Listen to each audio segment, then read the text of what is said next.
Are those most of the vegan arguments then? Have we covered them? Well, I mean, you know, they talk about health, and they think that the vegan argument is going to protect you from cancer and protect you from heart disease. Interesting, you know, look at the Epic Oxford study, which actually looked at this. The number one killer of vegans is heart disease. The number two killer of vegans is cancer. So you do all that sort of vegan nonsense, you still die of heart disease and cancer anyway. Veganism is pretty good for losing weight. I mean, you can definitely do that, and you can improve certain things, but what you end up doing, and you know, there may be a slight advantage on how you die. You may not die of heart disease as much, but guess what?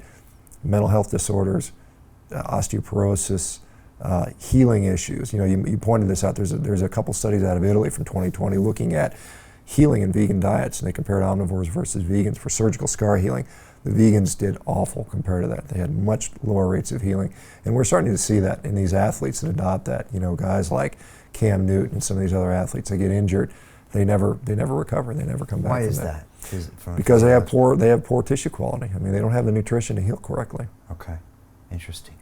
Yeah, I've had Dr. Michael Greger in here many times, and like he's built his whole career on plant-based, and he does a lot of research, and he's a lovely guy. But is the truth in practice is that most vegans or plant-based people just still eat poorly, have poor physical programs, or is it also just the diet fundamentally? Well, I think the diet is a handicap. I mean, you know, again, you can compare it to a standard American diet and make the argument that there's some improvements in there, but you still have to do all the other stuff. You still have to train. I mean, Greger should train. I don't know why he's not in there lifting weights and getting stronger. I mean, that doesn't make sense to me. If you're supposed to doing all the research on what's going to improve your health outcomes, you got to do some strength training. That's super, super important. So regardless of your dietary strategy, you got to get adequate protein. And I think most of us eat too little protein, quite honestly, particularly as we get older. We have people that clearly are suffering from protein deficiency. You know, we see that in the elderly population. That's why we see so many people with fragility fractures, and this is why we're seeing it. There's a recent study that came out showed that vegans have a 33% increased risk of hip fractures, which is not fun. I can tell you, took care of a lot of hip fractures as an orthopedic surgeon. You don't want a hip fracture. Usually there's about a 40% mortality rate within 1 year of a hip fracture. Wow, okay. I guess the last vegan point was the cult of veganism. So you get into the club. It's a bit like crypto, which I've been into as well, where you end up like, I'm just into crypto and like nothing else, your rationality drops down to zero. But in the veganism club, like you're in, but it's like Hotel California, you can never leave. Yeah. And yeah, talk about that. I mean, it does become something. Well, and this is interesting, Brian. I still do, about an hour a day I do consultations. I do lifestyle consultations. And every single week, without fail, I get 2 or 3 ex-vegans that, and some of them have been doing it for 20, 30 years. After a period of time, it catches up to them and they get sick. They have mental health issues. They have digestive issues. They have autoimmune issues. They just don't feel good. And that's a common thing. I think the lucky ones get sick early and they realize that, hey, this isn't good for me. Some of them, they get sucked into the cult. They get brainwashed and they can't leave. And they everything but their diet is causing problems. And so they're constantly fasting and detoxing and doing cleanses and adding supplements and just they can't believe the diet is the problem for them. But more often than not, it is.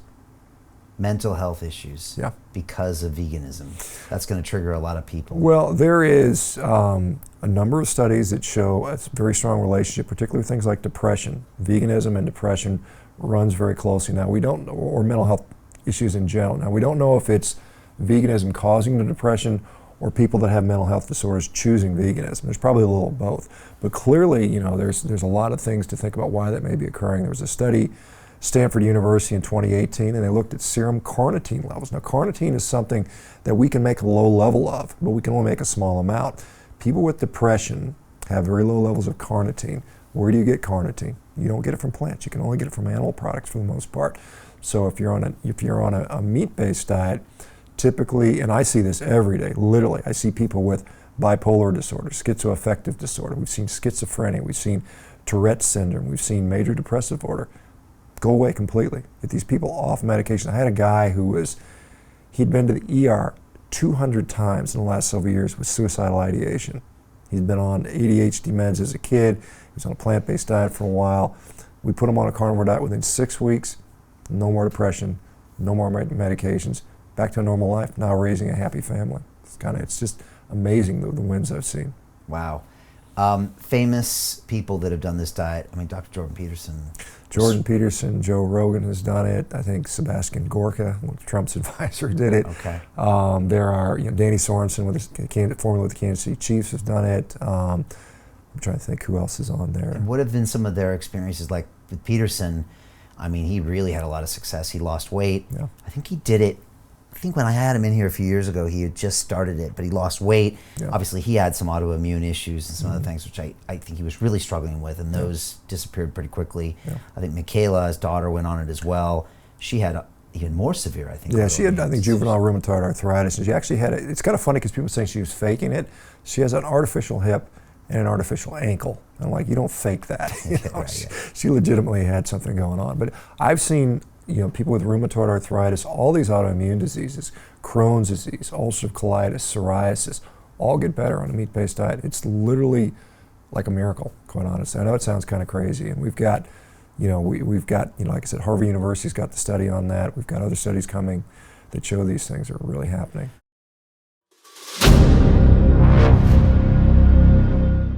I'm looking for partners, collaborators, colleagues who want to join forces with me around the globe and create real value, generational wealth, and financial freedom for everyone else around the world. Get involved in the cryptocurrency markets, get involved in the NFT markets. This is your moment. Life all comes down to a few moments. Don't let this pass. Now it's not too late. Next year's going to be too late. Ultimately, this is about freedom. That's the way I see it. This is about giving power back to the people and enabling billions of people worldwide to use the financial markets to improve their lives and those of their friends and their families and their communities. Honestly, I think it's a violation of human rights not to allow people basic access to financial services. Because right now people are being kept in the dark, they're being robbed of education, and it's a travesty. And so I'm looking for people that want to join me and be a part of this solution. And that all happens inside the DeFi Academy. The gains my students are making are absolutely amazing. Double, triple-digit gains in the first month alone. That's amazing. This will change your life. Now is the time to get involved. I'm going to tell you exactly how my students in my academy made money in the last 30 days. I'm talking about real trading results. And let me just whet your appetite a little bit. Let me hit you with some numbers. I'm talking Brendan from New Zealand is up 68.77% on the month. Steve from Europe up 83%. Albert in Singapore up 169.9% on one single trade. I got Susan up 153% on her call options alone. Also rocking 139% returns and 442% returns as well on individual trades. These are people that are changing their financial future in the last 30 days, but it's based on trading discipline. I've graduated over 500 students from inside my academy from over 54 countries around the world. It's amazing. When it comes to crypto, DeFi, and blockchain, we love this space. We truly believe it's the future. This is down to our core. It's authentic to what we're doing, and everybody can tell through the camera because you can't make this stuff up. If you're watching me now, wherever you are, I implore you, take 60 seconds right now and join my academy. Apply today. Now you've got a chance. Life all comes down to a few moments. What are you going to do? What's the choice that you're going to make?